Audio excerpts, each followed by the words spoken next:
नमस्कार, तुम्हा सर्वांचं बेलाच किचनमध्ये स्वागत। तर मी आज घेऊन आले मस्त अशी रक्षाबंधनसाठी स्पेशल अगदी सोपी आणि 5 ते 10 मिनिटात होते ही रेसिपी आणि घरच्या साहित्यात तुम्ही बनवू शकता। साधी सिंपल आणि सोपी रेसिपी। बाहेरचे पेढे आणण्यापेक्षा घरच्या घरी बनवलेले पौष्टिक पेढे तुम्ही आता रक्षाबंधनला भावांसाठी बनवा। रेसिपी आवडणार आहे, आवडल्यास लाईक, सबस्क्राइब आणि शेअर करायला विसरू नका। बघू शकता 2 प्रकारचे मी बनवलेले आहेत इथे पेढे। जबरदस्त रेसिपी पूर्ण पहा।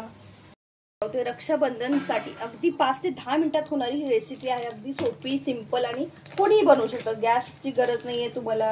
हा सुक्या खोबऱ्याचा कीस आहे जो रेडीमेड आहे, म्हणजे डेसिकेटेड कोकोनट पावडर आपण ज्याला बोलतो ती वाली, जी बारीक करून घेतलेली असते ऑलरेडी अशी, म्हणजे त्याचा काळपटपणा काढून वरचं ती अशी बाहेर मार्केटमध्ये रेडीमेड मिळते, तर तुम्ही आणू शकता।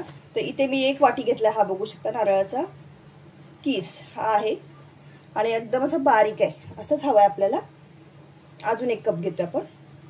मेजरमेंटसाठी म्हणजे मापासाठी एकच कप भांडं ठेवायचं आपल्याला, सगळं समप्रमाणात घ्यायचं आहे। आणि हा इथे दुसरा, असं 2 कप मी खोबऱ्याचा कीस घेतलेला आहे। तर ह्याच मापाने आपल्याला इतर साहित्यही घ्यायचं आहे। इतर साहित्यामध्ये आपल्याला साखर लागणार आहे, थोडेसे बदाम लागणार आहेत, थोडेसे काजू, हे आपल्या आवडीनुसार आहे, नाही घातलं तरी चालेल, ऑप्शनल आहे। थोडीशी वेलची, 4-5 म्हणजे 5-6 वेलची घेतलेले तिथे बघू शकता। हे आपण साईडला ठेवतोय आणि इथे मी मिक्सरचं भांडं घेते सर्वप्रथम। आणि त्याच्यामध्ये काय करायचं आपल्याला, हे साखर आहे ती बारीक करून घ्यायची। तर ही ओतून घेऊया इथे साठला। तर याच्यामध्ये वेलची घालून घ्यायची, म्हणजे बारीक होऊन जाते। काजूही याच्यामध्येच घालायचे आपल्याला, म्हणजे बारीक होणार। बदाम आपल्याला साईडला ठेवायचे, तुम्ही ह्याच्यामध्येही घालू शकता किंवा ऑप्शनल आहे ते पूर्णतः।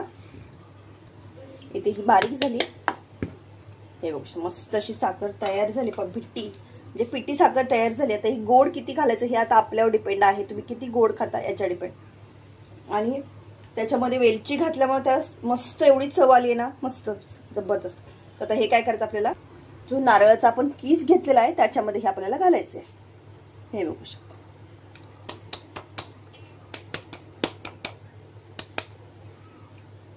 ते अर्धा वाटी, म्हणजे 1 वाटी आपण मापासाठी ती 1 वाटी ठेवली, म्हणजे नारळाचा कीस आहे तो आपण 2 वाटी घेतलाय, साखर 1 वाटी घेतले आणि आता इथे मी दूध पावडर आहे ती घेतलेली आहे 3/4, म्हणजे अर्धा वाटी घेतलेली आहे। तर असं प्रमाण घेतलेलं आहे।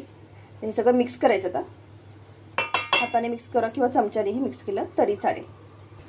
हे एक वेळ पहिलं एकजीव करून घ्यायचं। हे सगळं आपण एकजीव करून घेतलं। आता तुम्हाला आता प्रमाण कळालं असेल, 2 वाटी नारळाचा कीस म्हणजे देसी कोकोनट पावडर, 1 वाटी साखर, त्याच्यामध्ये वेलची 4-5 वेलची घातलेल्या आहेत आणि ते बारीक करून मिक्स केले, म्हणजे गोडानुसार आपल्याला साखर बारीक करून घालायची आहे याच्यामध्ये। प्लस आता आपण मी इथे घातलं दूध पावडर। आपण इथे दुधाचा वापर करणारच आहोत, पण दूध पावडरमुळे काय होतं, त्याला मावाचा फ्लेवर येतो, यासाठी दूध पावडर घातलेली आहे।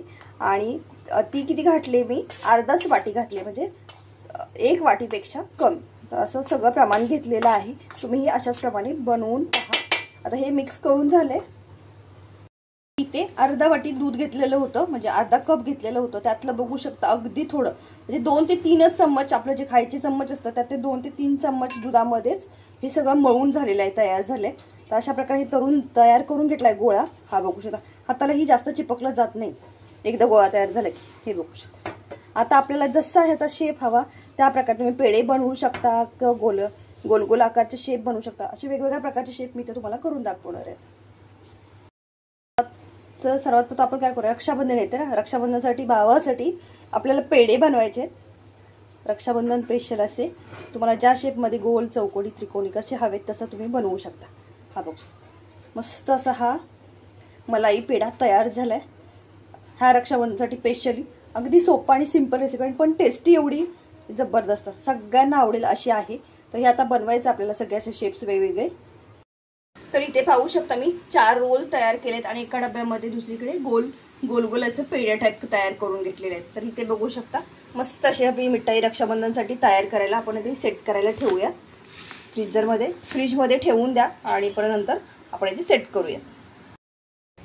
तर आता आपण हे रोल्स कट करूया मस्त अशी। आपल्याला ज्या साईजचा पाहिजे त्या पद्धतीने तुम्ही पेढा सेट करू शकता. आधी मी असं हे पाडून घेते. इथे हा एक अशा प्रकारे पेढे आपल्याला बघा मस्त असे पडतात. काप आपण पाडून घ्यायचे असे काप आपल्याला जसे पाहिजे तसे. हा बघू शकता मस्त. म्हणून मोडूनही दाखवते काय मस्त बनलेत ते पेढे. हे बघू शकता खायलाही खूप मस्त आणि टेस्टी आहे. हे बघू शकता जबरदस्त. तर सर्व काप मी आता करून घेते अशा प्रकारे. पाहू शकता आपले पेढे तयार झालेत. मस्त असे पेढे भरपूर सारे हे बघू शकता. इकडे वेगळ्या प्रकारे गोल शेपमध्ये केलेले आहेत आणि इकडे मी रोल बनवून केलेले आहेत. तर दोन्ही प्रकारचे पेढे तुम्हाला आवडलेच असतील. व्हिडिओ आवडल्यास लाईक, सबस्क्राईब आणि शेअर करायला विसरू नका.